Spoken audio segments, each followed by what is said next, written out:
DDSN works with providers across South Carolina to ensure that individuals with brain injuries have access to services they need. We spoke to Susan Cohen, mother and primary caregiver to brain injury survivor Abbie Dorn, as she shares their journey together. Abbie was one of the happiest persons you'd ever want to meet, and also one of the kindest. When she was in elementary school and certainly in middle school and high school, she was a very pretty girl and popular. But when somebody would come in who looked lonely and nobody was paying any attention, because we all know that happens in the high school cafeteria, she would go over and take a girl, not a boy, but she would take girls by the arm and she'd say, "Come and sit with us." And she would make them feel included, especially when someone new came into a school and no one paid attention to them, which happens, you know. People have their crowd and they don't pay attention to a lot of people. She would go over and say, "Come sit with us." Or, you know, if we're working on a project together in science or whatever, "Come join us." She tried to make everybody feel included. She tried not to have anybody be outside the circle, whatever the circle is, because she did understand. She really did understand that everybody needs to have a friend and to not feel that people feel that they're superior. And Abbie never did. Susan shared what Abbie's goals in life were before her injury. And Abbie had actually wanted to be a surgeon. And my husband talked to her, and we both sat down with her and we said, "What do you want most in life?" Because if you're a surgeon, you have to get up very early in the morning. You work very, very hard and very long hours. What do you want most in your life? She said, "I want children. I want to marry and have children." Abbie pursued her dream of becoming a doctor and attended chiropractic school. Her wish also came true when she became pregnant with triplets. From the third month until she delivered, which was not quite 6 months, 5.5 months or so, in bed. She was on strict bed rest, and she was very small. She was about 101 pounds, and the high-risk doctor said he wanted her to gain weight and to gain 100 pounds, which for her, she couldn't even imagine. Abbie and her husband were both dedicated to making sure her pregnancy went as smoothly as possible. So she started getting up every morning at 4:30 and began eating. Her husband, if he was home, he would give her breakfast. He would get her breakfast ready, but he always came home for lunch. He got her lunch ready, and then he got her dinner, because she was not supposed to even, she could walk to the bathroom and that's it. Her only outings were when she went to the doctor. So she would look all around like, somebody had been blind almost. She said it was so exciting to just be in the car again and just see things other than her house and her bedroom. Susan explained how Abbie sustained her injury. Fortunately, the first 2 babies were very easy. It was a vaginal delivery, and the first 2 babies were easy. The third baby was stuck, and she had a doula with her. A doula is somebody who goes in the labor room with you, and they keep an eye on things. She happened to be a cardiac nurse also. And at that point, Abbie was in agony. She felt complete pain. There was nothing. Anyway, the baby was not coming out, and the doula was yelling, "Do a C-section, do a C-section," but the doctor, he didn't. And he nicked her uterus because the baby was stuck, and he had to use a forceps. And thank God the baby was fine, but Abbie wasn't. He nicked her uterus and wrote that on the chart, more than usual bleeding.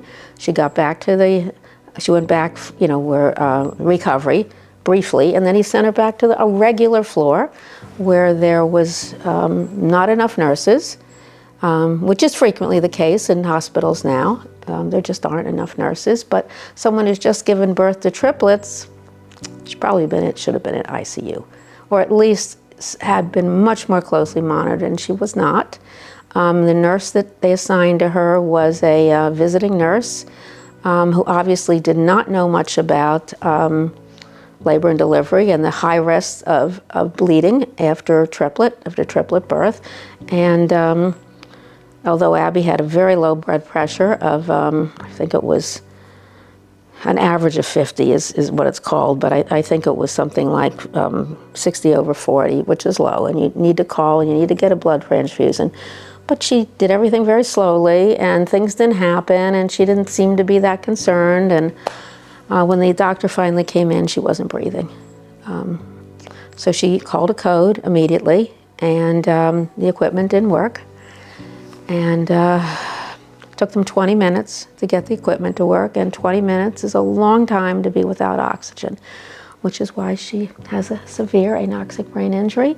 And they called us, my husband and I, at home, and they said, if you want to see her live, you need to take the first flight out. So I read Psalms all the way across the country. At that point, 18 and a half years ago, the plane we flew on didn't have any of those phones that you can arrange for on the plane. When we got off the phone, thank God, my son-in-law's wonderful sister and her husband met us at the airport, and they drove us right there, took us right to intensive care. And I looked at Abbie, and I wanted to get her she was completely out. And I said, "What's wrong, Abbie? Do I look that awful?" And she looked at me. She popped her eyes open and she looked at me. So I was hopeful, even though they said there was no chance she was going to die. Despite everything, Abbie made it clear that she wanted to live. When the nurse came in, I said to her, "Can you tell the nurse if you want to live?" And Abbie said yes, clearly. And she said it to every other person, except the doctors who were negative, because there's no point in saying yes to them. She wanted to live, and she did. She's a fighter. She's always been a fighter. I mean, she fought very hard to have her babies.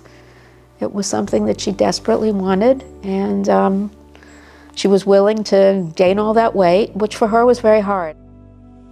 Susan shared what she wanted people to know about hypoxic brain injuries. Well, I think people need to know, especially with an anoxic brain injury, that Abbie supposedly, well, not just Abbie, but anyone who's been without oxygen for 20 minutes is considered to have almost zero chance. You can't accept it. You can't accept anything. And many people haven't been that long. You know, a heart attack. Heart attack is also an anoxic injury. Many of those people are given up on. And yet many of them heal. Because at the beginning, when so many television cameras interviewed us and whatnot, television, not the cameras that interview us, but so many people wrote me letters. And many of them were about people who had been given up on. Their family had been given up on, and they didn't give up. So if you don't give up, your loved one has a much higher chance. Susan talked about the supports and services she receives. Well, the supports are wonderful, and Haskell is the best. I have Jerry Sweeney. She's so much like Abbie. She's kind and sweet, and I can see her pulling anyone into her circle because she's very similar to Abbie in personality. She's a perfect Haskell worker because she really hears what, and many of her patients, they're not patients, or clients, can need many things that not necessarily Haskell doesn't provide. But she's able to explain it in a way that I hope helps them to understand. You don't understand 100% because you want that new backpack. I understand that. You want new things, you want something different, but it's not always things that Haskell can pay for. But Haskell does a lot of wonderful things, provides support in ways that, Medicaid is important, because even though she has a trust fund, it would be wiped out already just from her medical bills. So, but it pays for the other things. Susan described her and Abbie's daily routine and how Abbie's passion for learning kept her fighting every day despite her trials. We pray for 2 hours in the morning. We do regular prayers, and then we do Psalms for an hour.